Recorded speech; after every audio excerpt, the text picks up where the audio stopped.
श्री स्वामी समर्थ.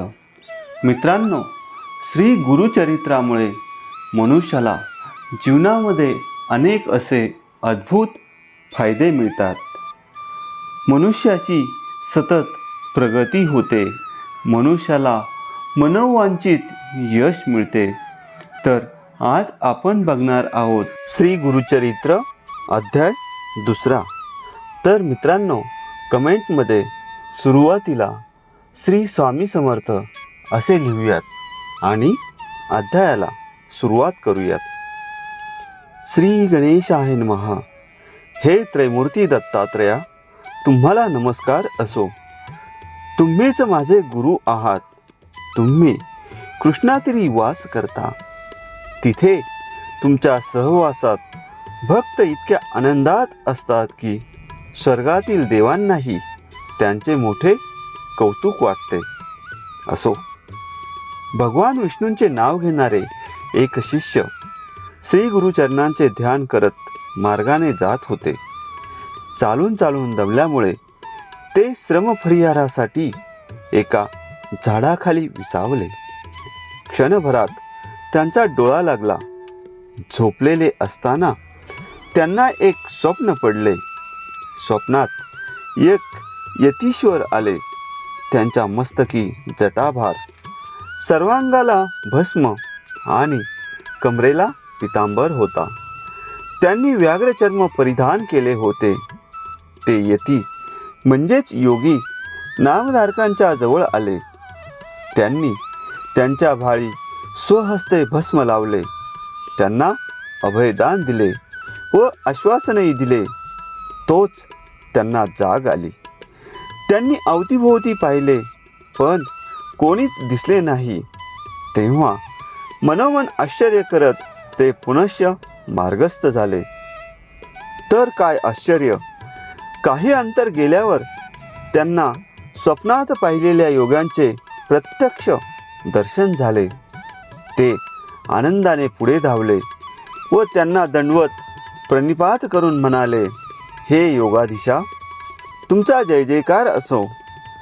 तुम्हीच माझी माता आहात आणि तुम्हीच माझे पिता आहात. तुम्ही अज्ञानरूपी अंधकाराचा नाश करणारे सूर्य आहात. कृपासिद्ध आहात. तुमच्या दर्शनाने माझे समस्त दोष नाहीसे झाले आहेत. म्हणून तुम्ही माझ्या उद्धारासाठीच आला आहात अशी माझी श्रद्धा आहे. तरी या भक्तावर कृपा करणाऱ्या स्वामीराया, तुम्ही कोठून आलात? तुमचे नाव काय? तुम्ही कुठे राहता? याविषयी काही सांगा. तेव्हा त्या नामधारकांच्या हृदयातील उत्कट भाव व त्यांची जिज्ञासा जाणून ते योगी म्हणाले, मी स्वर्ग आणि पृथ्वीवरील तीर्थक्षेत्रांच्या यात्रा करत हिंडत असतो. भीमा व अमरजा या नद्यांच्या संगमावर वसलेले श्री क्षेत्र गाणगापूर हे माझे गुरु श्री नृसिंह सरस्वती यांचे स्थान आहे. नृसिंह सरस्वती हे दत्तात्रेयांचा अवतार आहेत. भक्तांचा उद्धार करण्यासाठी व त्यांना भवसागरातून सुखरूप तारून नेण्यासाठीच ते भूलोकी प्रगट झाले आहेत. अभ्यास करणारे योगी नित्य त्यांचे ध्यान करतात. श्री गुरु नृसिंह सरस्वती कृपेचे सागर आहेत. ते आपल्या भक्तांना व शिष्यांना सर्व प्रकारचे सौख्य, ऐश्वर्य व आनंद देतात. त्यांना काहीही कमी पडू देत नाहीत. ते ऐकून नामधारक म्हणाले, स्वामी, मीही श्रीगुरूंचे ध्यान करतो. आमच्या वंशातील पूर्वजांपासून सर्वजण त्यांचीच भक्ती करत आले आहेत. असे असताना माझ्या नशिबी ही कष्टप्रद अवस्था का? आज दैवयोगाने तुमची गाठभेट झाली आहे. तेव्हा कृपा करून या संशयाचे निराकरण करा. योगी म्हणाले, अहो, श्री गुरु भक्त वत्सल आहेत. ते सर्वांवर सारखीच कृपा करतात. ज्याच्यावर गुरुकृपा आहे त्याला सर्व देवता अनुकूल असतात. तो भक्त कली व काळ यांच्यावरही मात करतो.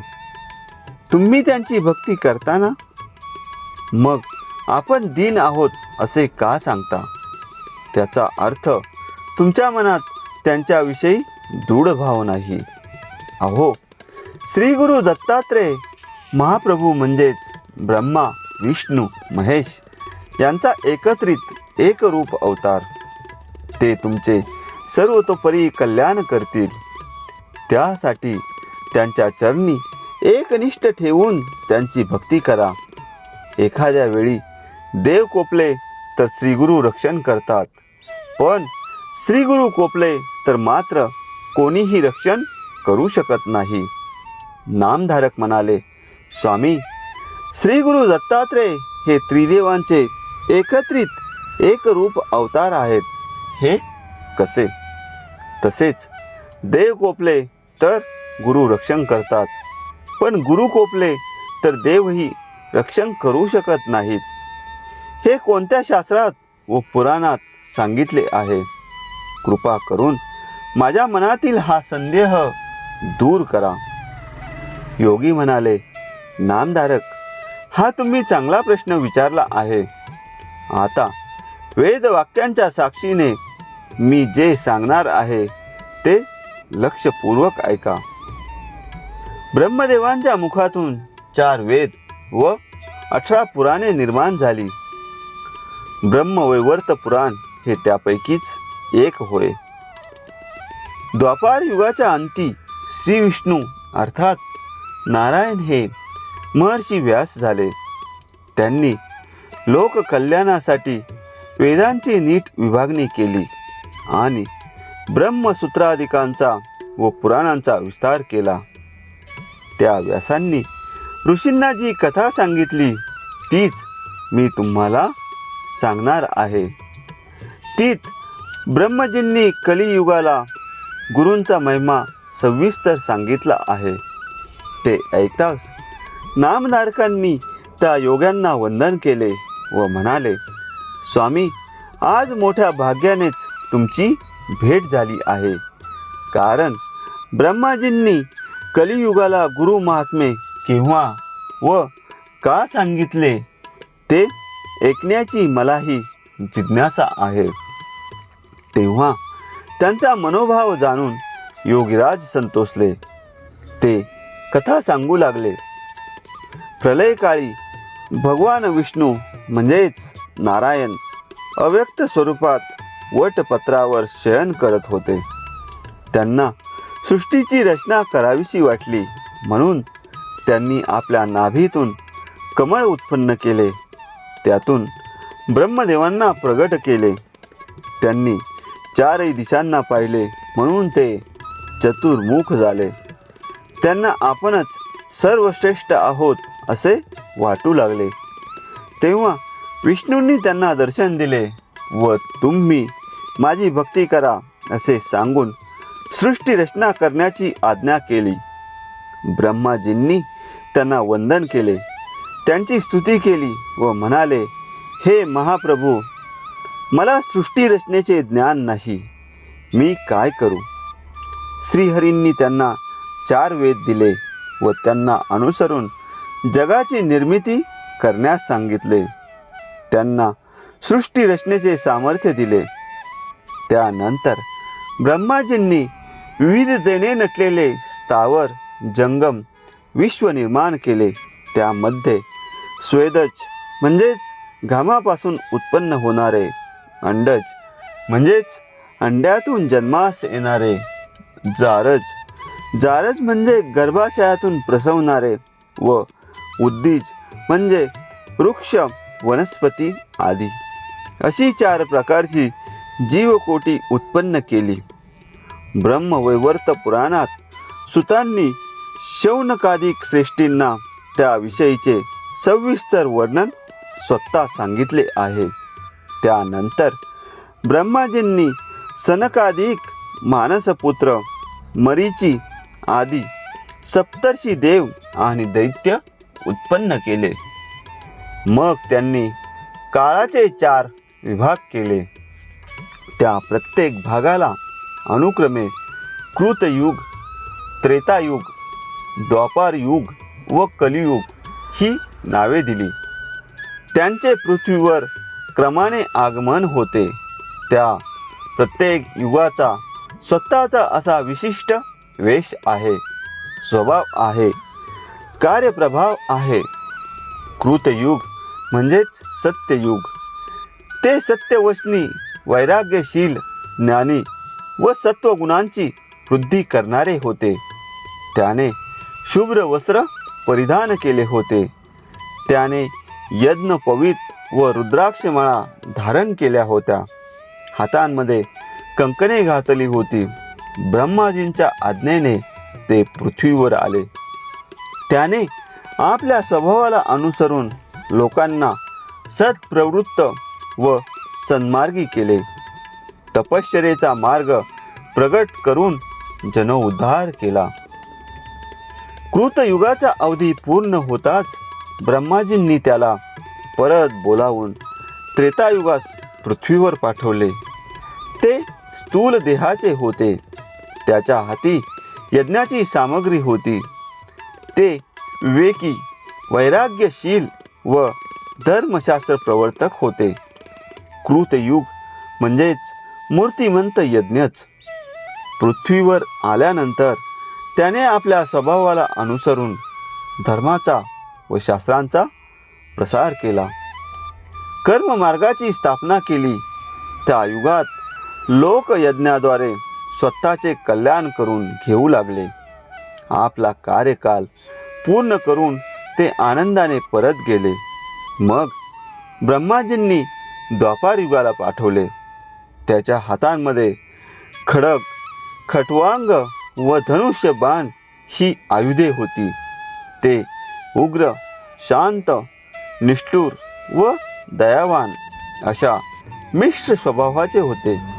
त्या युगात जगामध्ये पाप व पुण्याचे प्रमाण समसमान होते. त्याने पृथ्वीवर आपल्या स्वभाव व धर्माप्रमाणे कार्य केले व परत गेले. त्यानंतर ब्रह्माजींनी कलियुगाला पाचारण केले. ते वृद्ध आणि वैराग्य शून्य होते. पिशाच्यासारखे मूक असणाऱ्या त्या कलीच्या अंतकरणात एकसारखे हीन विचारच येत होते. ते ब्रह्माजींसमोर नग्नावस्थेतच आले. त्यावेळी ते कलह व द्वेष यांना बरोबर घेऊन आणि रडत, हसत, वेडावत, धडपडत व शिव्या देतच आले होते. त्याने उजव्या हाताने स्वतःची जीभ व डाव्या हाताने शिश्न धरले होते. ते ब्रह्माजींपुढे अधोमुख उभे राहिले. त्याची लक्षणे पाहून त्यांनी विचारले, तू लिंग आणि जीभ का धरली आहेस? ते म्हणाले, मी सर्व लोकांना जिंकू शकतो, पण जे लोक आपली वाणी, रसना व कामवासना ताब्यात ठेवतात त्यांना मी काहीच करू शकत नाही. तुम्ही मला पृथ्वीवर पाठवू इच्छिता, पण माझा स्वभाव तुम्हाला ठाऊकच आहे. मला धर्माने वागलेले आवडत नाही. मी स्वच्छंदी आहे, निद्रा व कलह प्रिय आहे. परद्रव्य आणि परस्त्रीवर डोळा ठेवणारे हे मला बंधू वाटतात. पक्षपात करणारे, हेवा करणारे, ढोंगी, प्रपंचात आसक्त असलेले, छळ करणारे, बाहेरून संन्यासी पण अंतकरणात प्रबळ भोग वासना असणारे, स्वतःच्या स्वार्थासाठी वाटेल ते दुष्कृत्य करणारे हे मला प्राणप्रिय मित्र वाटतात. मी दुर्जनांचा आप्त व पुण्यवान सज्जनांचा वैरी आहे. ब्रह्माजी म्हणाले, तरीही पृथ्वीवर जा. तिथे तुझ्या प्रभावाने लोक अल्पायुषी होतील. त्यांची शक्तीही कमी असेल, पण त्यांच्यातही जे लोक तपश्चर्या करतील, अनुष्ठाने करतील, भगवद्गीता करतील, त्यांना त्याचे लवकर फळ मिळेल. तू ब्रह्मज्ञ व पुण्यवान लोकांना इष्ट कार्यसिद्धीसाठी सहाय्य कर. ते म्हणाले, ते तर माझे वैरी आहेत. ते जिथे असतात तिथे जाण्याचे मला धाडसच होत नाही. मग मी काय करू?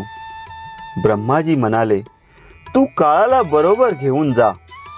त्याच्या प्रभावाने लोकांची धर्म प्रवृत्ती निस्तेज होईल. सज्जनही पाप प्रवृत्त होतील. त्या योगे तुमचे कार्य सोपे होईल.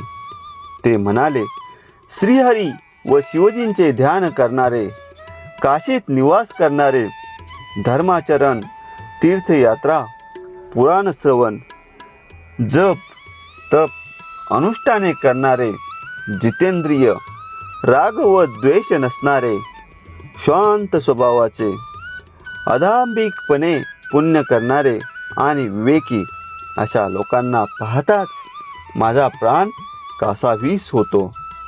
पण स्त्री पुत्राधिकांवर आसक्त असलेले, जन्मदात्यांचा तिरस्कार करणारे, वेदशास्त्रांची निंदा करणारे व हरिहरांमध्ये भेद करणारे, हे सर्व माझ्या स्वभावाला अनुरूप वर्तन करणारे असल्याने मला आपलेसे वाटतात. जे माझे वैरी आहेत ते मला उपद्रव देतात. मला जराही दया दाखवत नाहीत. त्यावेळी मी काय करावे? ब्रह्माजी म्हणाले, काळजी करू नकोस. तुझे भूलोकी पदार्पण होताच लोक तुला अपेक्षित असलेलेच वर्तन करतील. तुझ्या प्रभावाने बहुतेक सर्वच लोक पीडित होतील. पण ज्यांच्यावर तुझा प्रभाव पडणार नाही ते तुला कधीही वश होणार नाहीत. असे पुण्यवान सज्जन फारच थोडे असतील. तू त्यांना सहाय्य कर. ते म्हणाले, मी दुष्ट स्वभावाचा आहे. धर्माचरण करणाऱ्यांना कसे सहाय्य करणार? ब्रह्माजी म्हणाले, निर्मळ मनाचे, धैर्याने वागणारे, शुद्ध बुद्धी असणारे, निर्लोभी, माता पिता, देव, ब्राह्मण, गायी, तुळशी यांची सेवा करणारे, गुरूंची सेवा करणारे, भेदभावरहित पुराण श्रवणात आस्था असलेले, धर्म साधनेत तत्परता दाखवणारे व सत्कर्मांचे आचरण करणारे असतात. तेच साधू म्हटले जातात. तू त्यांना कधीही त्रास देऊ नकोस. त्यांना सहाय्य कर, ही माझी आज्ञा आहे. कलियुगाने विचारले, देवा, गुरु या शब्दाचा अर्थ काय आहे? त्याचे स्वरूप आणि महात्म्य काय आहे? ब्रह्माजी म्हणाले, ग अधिक उ व र अधिक उ मिळून गुरु हा शब्द होतो. त्यातील गकार हा गणेशवाचक, उकार हा विष्णुवाचक व रकार हा अग्निवाचक आहे. 2 वर्णांचा गुरु हा शब्द म्हणजे 4ही मुक्तींची प्राप्ती करून देणारा महामंत्र आहे.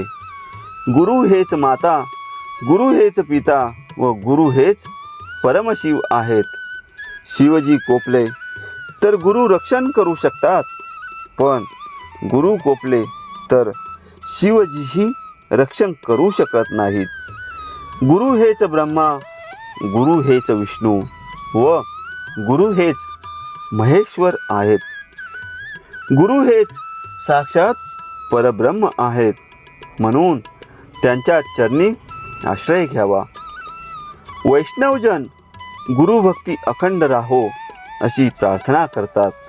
कारण गुरु प्रसन्न झाले तर जगाचे अधीश्वर भगवान जनार्दनही प्रसन्न होतात. त्या भक्तांच्या अधीन होतात.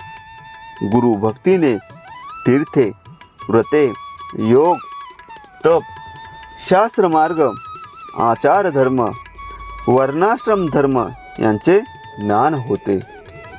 भक्ती, वैराग्य, सत्प्रवृत्ती वृद्धिंगत होते. कली म्हणाला, देवा, गुरु हे देवांपेक्षा श्रेष्ठ आहेत असे म्हणतात. हे कसे? याविषयी सविस्तर सांगा. ब्रह्माजी म्हणाले, संसारातून तरुण जायचे असेल तर शास्त्रांचे श्रवण केले पाहिजे. ही शास्त्रे गुरुमुखातून ऐकली म्हणजे शास्त्रार्थांचे व्यवस्थित आकलन होते, अज्ञानाचा अंधकार दूर होतो आणि अंतःकरण ज्ञानाने उजळून निघते. म्हणून गुरु हे प्रकाशमान ज्योती स्वरूप असतात. त्यांच्या सेवेने सर्व सिद्धी प्राप्त होतात. कायिक, वाचिक, मानसिक अशी तीनही प्रकारची शुद्धता प्राप्त होते. त्याविषयीची एक पूर्वकथा सांगतो, ऐक. पूर्वी गोदावरीच्या तीरावरील अरण्यामध्ये अंगिरस ऋषींचा आश्रम होता.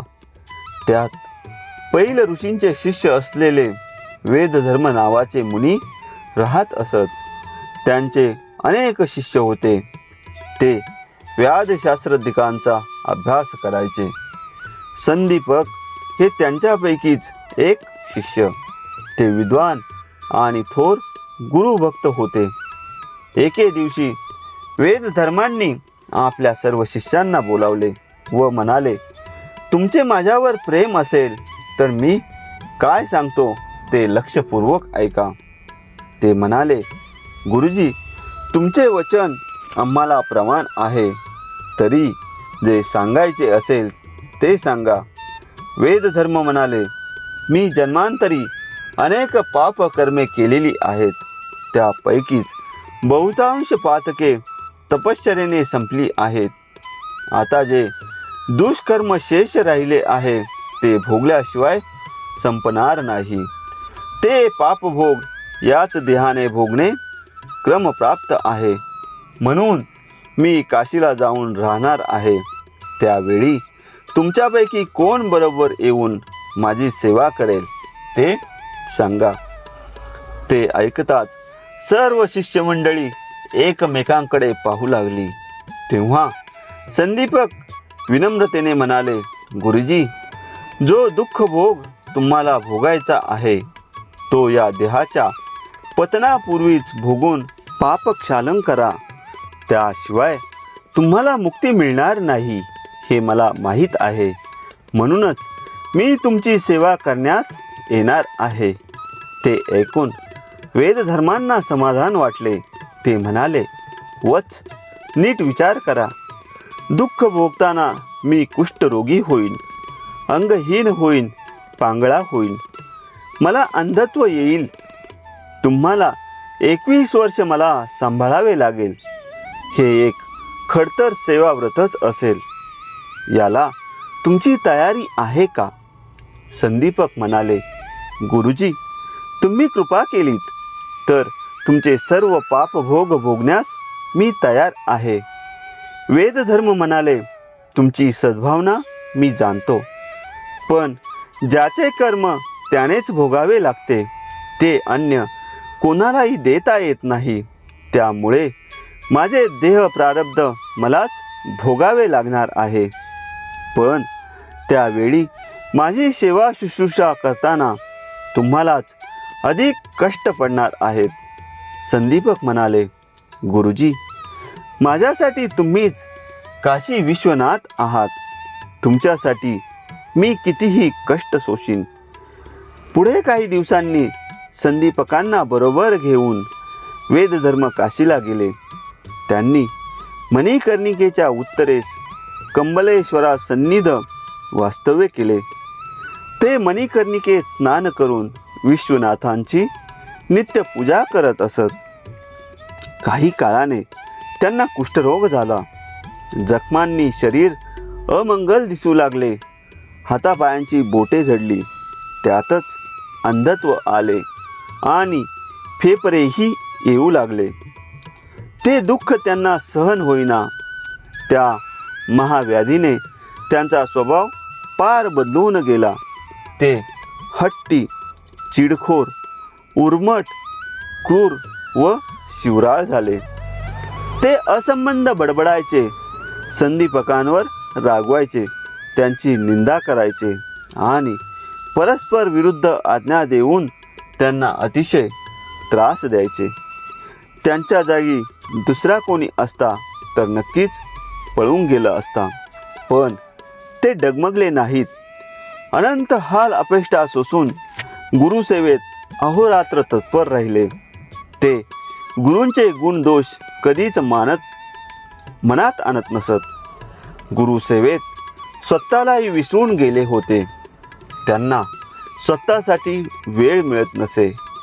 देवदर्शनालाही जाता येत नसे, पण त्याबद्दल त्यांना कधीही खंत वाटली नाही.